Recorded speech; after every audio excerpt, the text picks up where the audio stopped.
ورحمۃ اللہ وبرکاتہ۔ کیا حال ہے پیارے بچوں؟ امید کرتے ہیں آپ سب خیریت سے ہوں گے۔ آج لیسن نمبر 10 کا ہمارا سوال نمبر ہے 8۔ کالم الف کو کالم بے سے ملائیں۔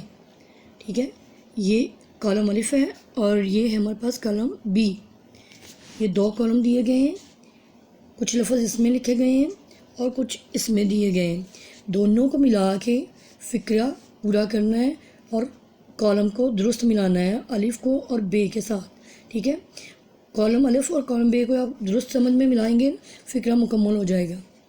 غور سے سنیں۔ دونوں نے ایک دن کیا کیا تھا؟ دونوں نے ایک دن، نظم میں آپ نے پڑھا ہے، دونوں نے ایک دن ڈھنگ سے کھاؤ، شور مچایا، چاول لائی، دن یہ سوچا، موقع آیا۔ کیا تھا؟ دونوں نے ایک دن یہ سوچا، اس لیے ہم اس کو اس کے ساتھ ملائیں گے۔ دونوں نے ایک دن یہ سوچا۔ نیکسٹ ہے چڑیا جا کر ڈیش ہے۔ کیا لائی تھی بیٹا؟ چڑیا جا کر چاول لائی۔ کھانے کا جب کیا آیا تھا؟ کھانے کا موقع۔ کھانے کا جب موقع آیا تو کوے نے کیا کیا تھا؟ کوے نے شور مچایا نا، چون دو کیا ہو تو کوے نے شور مچایا۔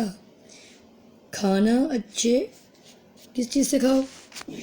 کھانا کس چیز سے کھاؤ؟ کھانا اچھے ڈھنگ سے کھاؤ۔ کھانا اچھے ڈھنگ سے کھاؤ۔ پھر سے پڑھیں ایک دفعہ۔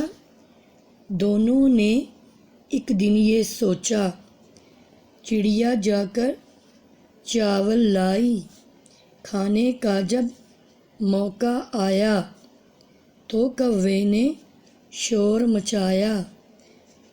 کھانا اچھے ڈھنگ سے کھاؤ۔ یوں کرتے کرتے دیکھیں ہم نے کالم الف اور کالم بے کو ملا دیا ہے۔ دیکھو تو دونوں پڑھ کے بھی اچھی طرح سے دیکھیں تو اور سبق کے ساتھ میچ کر کے دیکھیں کیا واقعی ہم نے دونوں فکروں کو ایک جیسا ملایا ہے۔ اگر ایک جیسا ہے تو آپ بھی اس کی بار بار مشق کریں۔ ٹھیک ہے، اس لیسن میں بیٹا یہ سبق دیا گیا ہے کہ کبھی بھی کسی کی چیز بغیر اجازت نہیں لینی، ہمیشہ اس کی اجازت لے کر چیز کو استعمال کرنا ہے اور دل میں لالچ کبھی بھی پیدا نہیں ہونے دینا۔ ٹھیک ہے، اپنے حصے کی چیز لینی ہے، دوسرے کی حصے کی چیز نہیں لینی۔